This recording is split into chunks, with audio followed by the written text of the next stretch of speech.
매일 반복되는 일상생활 속에서 누가복음 11장의 말씀은 다음의 메시지를 전달하고 있습니다.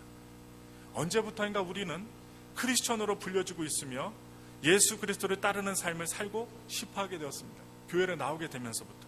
그래서 우리는 이곳에 앉아있고 이 시간을 성별하여 구별해서 하나님께 예배드리고 있습니다.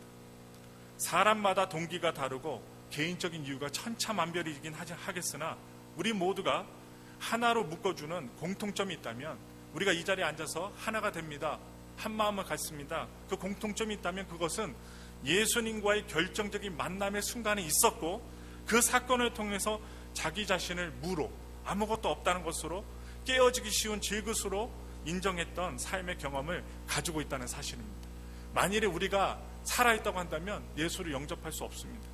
그래서 세상에서는 저마다 당당한 주의를 갖고 역할을 수행하는 사람이라 할지라도 하나님 앞에서는 티끌과 같은 존재이며 바람에 날리는 겨요 상한 갈대로서 자신을 고백해 본 적이 있다는 것입니다. 그래서 우리들은 하나님이 모든 것 중에 모든 것이 되신다는 확신을 가져야만 되는 것입니다. 그리고 그 확신을 가졌기 때문에 이 자리에 오신 거예요. 그래서 그때는 두려움보다 의욕과 용기가 넘쳤고, 그리고 거침없이 넘치는 사랑으로 믿음으로 삶을 살려는 마음이 있었습니다. 이것을 다른 종교인 불교에서는 뭐라고 얘기하냐? 초발심이라고 합니다. 초발심. 처음의 마음을 갖다가 끝까지 지킨다. 그래서 시간이 흘러서 그러나 어느덧 책임져야 할 일이 생기고 좋든 싫든 생계를 꾸려나가기 위해서 직장이란 사회적 관계에 얽매이게 되면, 그리고 삶이란 남보다 물질적으로 풍요롭게 되는데 그 목표가 있는 것으로 이해가 되면서 요즘과 같은 불안한 불경기의 시대엔 실직의 위험을 겪으면서 우리는 정말로 두렵고 가치 있는 근본적인 것을 추구하기보다는 현실적인 것에, 물질적인 것에 마음을 빼앗기게 됩니다. 그래서 여러분들 오늘 예배를 드릴 때 내가 일주일에 살면서 무슨 생각하고 사는지 한번 점검해 보셔야 됩니다. 물론 이런 것이 불필요함을 말하는 것이 아님을 알고 계실 것입니다. 단지 근본적인 것을 비껴가며 처음에 붙잡았던 본질적인 것을 놓쳐버린 채 격가지 인생으로 살게 되는 우리의 모습을 저는 오늘 설교의 말씀을 통하여 지적해 보는 것입니다. 그러면 그럴수록 기계적으로 반복된 삶 속에서 우리는 윤기와 탄력을 잃어버린 푸석푸석한 쭉정이의 그 실체가 되어버립니다. 그동안 많은 업적을 쌓아보기도 했고 물질을 은행에다가 세이빙에다가 쌓아 놓아 보기도 했지만, 축적해 보기도 했지만 우리 마음은 여전히 공허하고 허전합니다. 그래서 구약의 전도서의 시를 지었던 솔로몬은 전도서 12장 8절에서 전도자가 이르되 헛되고 헛되도다, 모든 것이 헛되도다 라고 했습니다. 이 솔로몬은 부인이 몇 명? 3,000명이 넘었습니다. 예, 한 명도 감당하기 힘든데 3,000명이 넘었어요. 재산도 얼마나 많아요. 그런데 어떻게 해요? 헛되도다. 여러분, 그래서 인간의 공허에 대해 말해야 했습니다. 많은 것을 이루었지만 우리 스스로 안정된 기반을 얻었다고 생각했지만 영혼의 참담 불꽃이 꺼져버린 메마른 삶, 바로 여기에는 우리의 텅 빈 영혼의 위험, 비어있는 집의 실상을 느끼게 된다는 것입니다. 새 집에 들어가 보셨어요? 저도 새 집에 들어가 본 경험이 있습니다. 기쁨이 얼마나 갈까요? 1년도 못 가더라고요. 2개월도 안 돼갖고 하자만 보여요. 하자만. 뭐가 뜯어져고. 그래서 아파트에서 뭐라고 해요? 하자 난 거 종이에 써서 내라고 합니다. 그러니까 참으로 신기한 것은 아무리 좋은 어느 아파트 집에 들어갔다 할지라도 한 달, 두 달, 석 달만 지나면 하자만 보여요. 그리고 어떻게 해요? 여인들은 모여갖고 동창회 합니다. 동창회 하면 꼭 누구네 집에 모여요? 큰 집에 모입니다.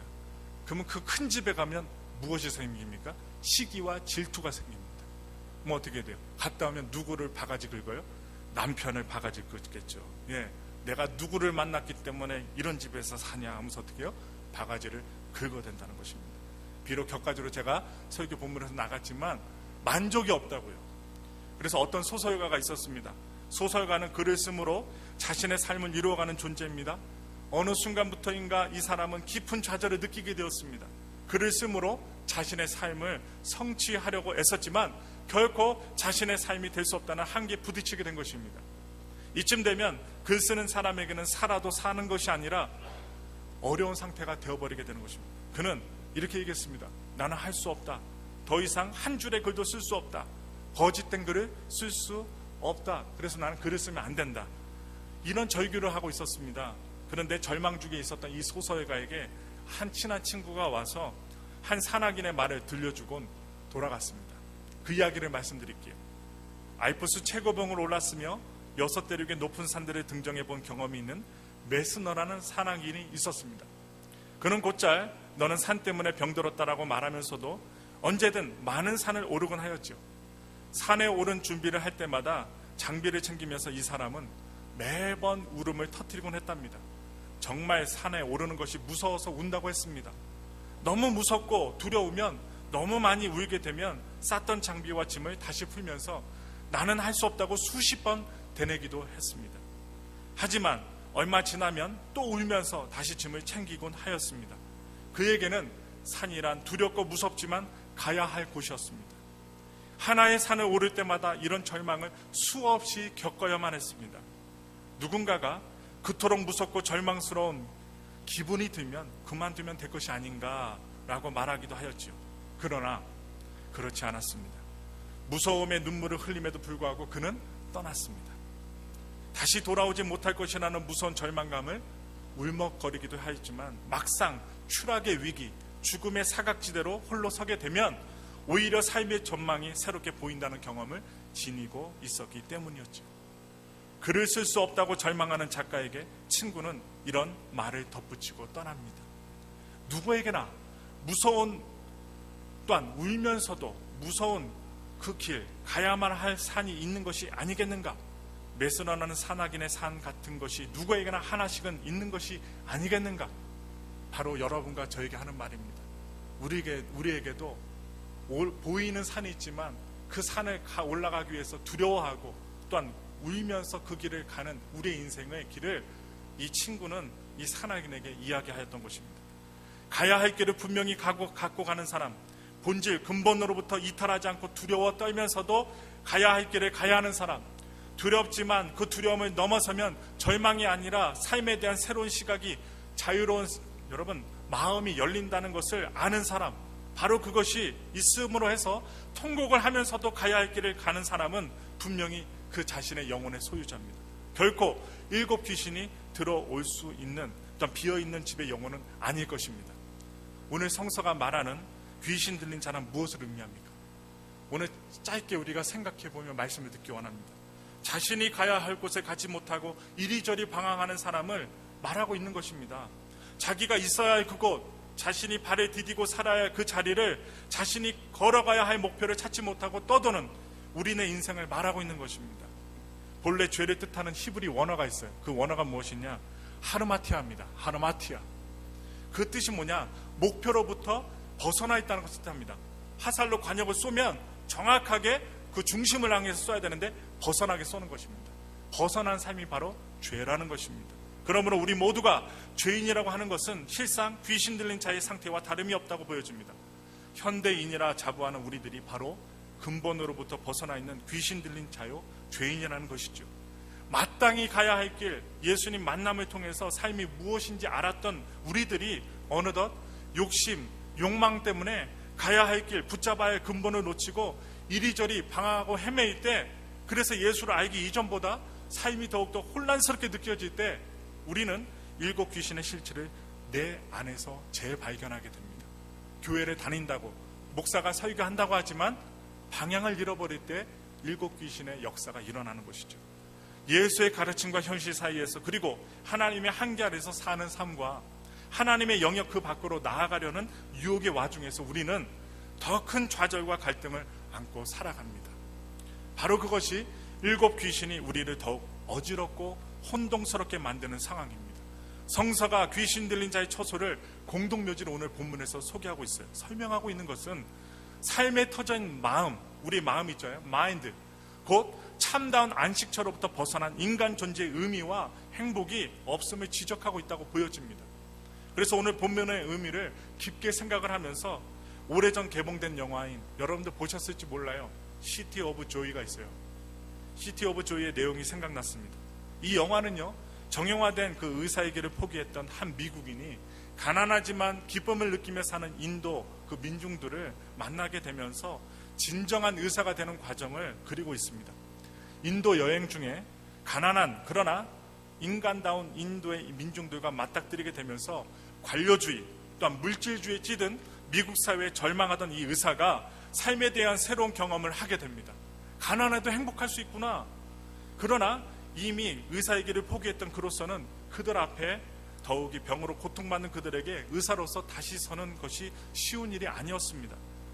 그들의 삶이 좋아는 보였지만 자신이 몸담고 그들과 하나가 되기에는 너무나도 벅차고 괴로운 일이었기 때문입니다.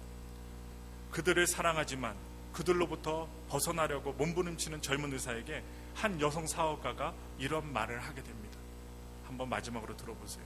삶에는 세 가지의 길이 있습니다. 하나는 방관하는 길이고, 다른 하나는 그곳으로부터 도망치는 길이며, 마지막 하나는 마주 부딪히는 것입니다. 삶에는 이 세 가지 길밖에 없습니다. 회피하며 방관하는 자로서 자신의 삶을 살려 했으나 이 젊은 의사는 인도 민중의 고통과 삶의 몸으로 품어 안으면서 오히려 자기 스스로 구원되어지는 경험을 그 영화는 감동스럽게 보여줍니다. 마지막으로 예수님과의 만남, 진리와의 만남의 경험이 있었던 우리는 가야 할 길을 지니고 있는 사람들입니다. 어디로 가야 될까요? 천국입니다. 천국. 그러나 그것이 점차 불분명해지고 있습니다. 세대가요, 물질을 추구하랍니다. 보이는 것을 추구하랍니다. 우리가 봤을 때 교회 안에 다녀도 큰 집에 살면 이 사람은 축복받은 삶으로만 우리가 보여집니다. 아니라는 것입니다. 그래서 방관하거나 그로부터 멀어지고 있는 우리들에게 우리 예수님께서 말씀하십니다. 어떤 이는 신앙을 말하지만 그것을 신조로서만 받아들여 형식화되어 가고, 그리고 어떤 이는 자기 욕심을 채우는 수단으로 예수를 사용합니다. 오늘 귀한 예배에 오신 성도님에게 저는 묻고 싶습니다. 여러분들의 마음에는 지금 예수님께서 계십니까? 지금 무엇이 여러분들의 빈집, 우리 마인드를 채우고 있습니까? 오늘의 핵심입니다. 오늘 예배 오셨습니다. 곧 예배가 끝납니다. 하나님의 말씀을 듣고 있습니다. 7 귀신에 대한 이야기를 듣고 있습니다. 그 빈집은 누구의 집입니까? 바로 내 집이 될 수도 있다는 것입니다. 신앙의 실제인 예수와의 만남이 점차 약해지고 있는 시대입니다. 그러나 분명한 것은 진리를 알고도 진리가 두려워 마땅히 가야 될 그 산을 방관하거나 피하게 될 때 우리는 약해집니다. 예수를 영접지 않고 멀어질 때 우리는 약해집니다. 또한 우리가 남겨준 그 길에 다시 마음을 빼앗길 때 우리의 삶은 더욱더 갈등과 혼돈으로 어지러워진다는 사실입니다. 성서가 말하는 7 귀신 들린 상태가 이를 두고 하는 말인 것입니다. 예수님께서 여러분과 저에게 말씀하십니다. 내가 너희를 자유하겠으니 다시는 종의 멍에를 매지 말라. 그리고 너희가 내 안에 거하면 진리를 알게 되나니 진리가 너희를 자유케 하리라. 우리 모두 이 말씀을 붙잡고 빈집의 실상인 비어있는 영혼의 위험으로부터 벗어나는 귀한 삶을 이루어야 하겠습니다. 기도하겠습니다.